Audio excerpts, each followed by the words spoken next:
Hello friends, income tax के cases की series में आज जो इशू हम डिस्कस करेंगे वो retraction of statement of SSC को लेकर के है। सर्वे और सर्च केसेस के अंदर एसएससी की स्टेटमेंट ली जाती है सेक्शन 131 में। सर्च के अंदर ये स्टेटमेंट ऑन ओथ ली जाती है, लेकिन सर्वे में जो स्टेटमेंट होती है वो स्टेटमेंट ऑन ओथ नहीं होती। ऐसा एक रूटीन के अंदर देखा गया है कि जब एसएससी के यहां सर्वे होता है या सर्च होती है तो जो स्टेटमेंट एसएससी देता है, तो कई बार एसएससी एक डिपार्टमेंट के प्रेशर के अंदर स्टेटमेंट दे देता है और फैक्ट्स के बेसिस पर बाद में वो महसूस करता है कि जो फैक्ट्स उसने अपनी स्टेटमेंट के अंदर दिए वो फैक्ट्स बहुत इन्फ्लेटेड हैं, क्योंकि एसएससी के ऊपर एक अनवांटेड प्रेशर होता है। और इस बात को कहीं ना कहीं central board of direct taxes ने भी अपने सर्कुलर में माना है कि जब डिपार्टमेंट सर्वे या सर्च करने जाता है तो प्रेशर टैक्टिक्स को अडॉप्ट किया जाता है और उस सर्कुलर के मुताबिक ऑफिसर्स को ये हिदायत दी गई है कि आप सर्वे या सर्च के दौरान स्टेटमेंट प्रेशर से लेने की बजाय यदि एविडेंस कलेक्ट करने में अपना टाइम लगाएं तो वो ज्यादा बेहतर होगा। और यदि कोई ऑफिसर प्रेशर टैक्टिक्स से कोई स्टेटमेंट लेता है तो उस ऑफिसर के अगेंस्ट एक्शन भी लिया जाना चाहिए उस सर्कुलर के मुताबिक। प्रेजेंट केस में एसएससी ने अपनी स्टेटमेंट को रिट्रैक्ट किया था और असेसमेंट करते वक्त असेसिंग ऑफिसर ने उस रिट्रैक्शन ऑफ स्टेटमेंट को समरली रिजेक्ट कर दिया था बिना किसी रीजंस को दिए बिना। तो ऐसी परिस्थिति में क्या स्टैंड लिया जाना चाहिए, ये बात चंडीगढ़ आईटीएटी ने ए बेंच में Laxman Das Bansal versus deputy commissioner of income tax के केस में कही। और ये case 110 ITR tribunal page number 439 पर रिपोर्ट हुआ। इस केस का जजमेंट 12 जनवरी 2024 को आया। एसएससी के यहां सर्वे हुआ।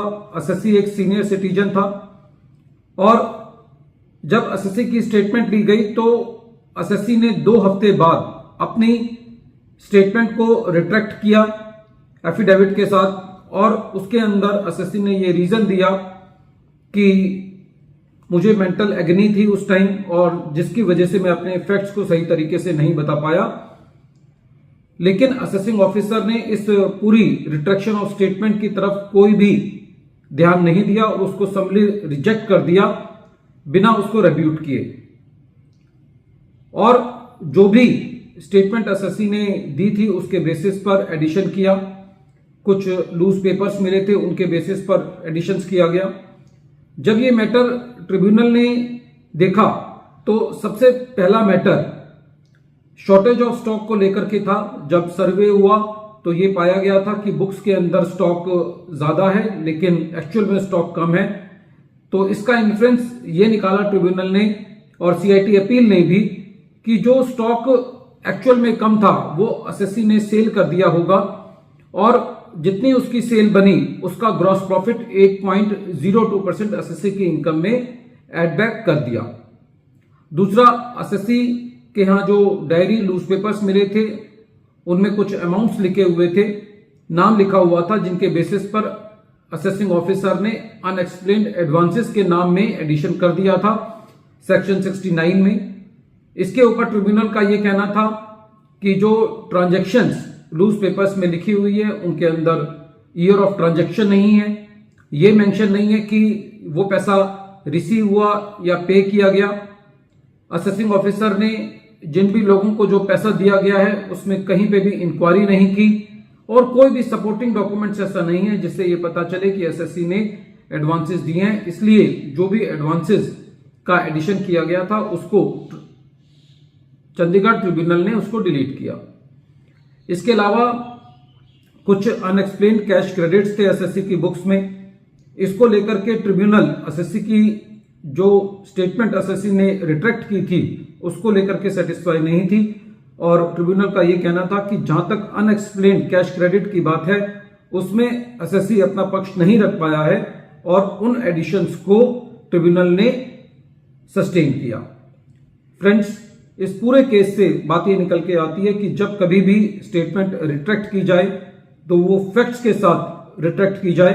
जितनी जल्दी हो सके स्टेटमेंट देने के बाद उतना जल्दी स्टेटमेंट को रिट्रैक्ट की जाए। स्टेटमेंट जब रिट्रैक्ट की जाती है तो जो ऊंचे अफसर होते हैं, जो बड़े पदों पर अफसर बैठे होते हैं, उनको retraction of the statement mark की जानी चाहिए। और स्टेटमेंट को रिट्रैक्ट करने का जो तरीका है वो ये है कि डिपार्टमेंट के किसी शोकोज नोटिस को इशू करने से पहले एसएससी को वो स्टेटमेंट रिट्रैक्ट करनी चाहिए।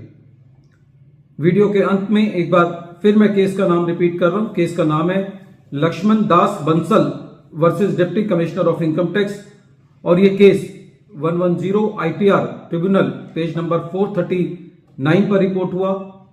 मैटर चंडीगढ़ ITAT की ए बेंच ने डिसाइड किया और इस केस का जजमेंट 12 जनवरी 2024 को आया। Thank you friends.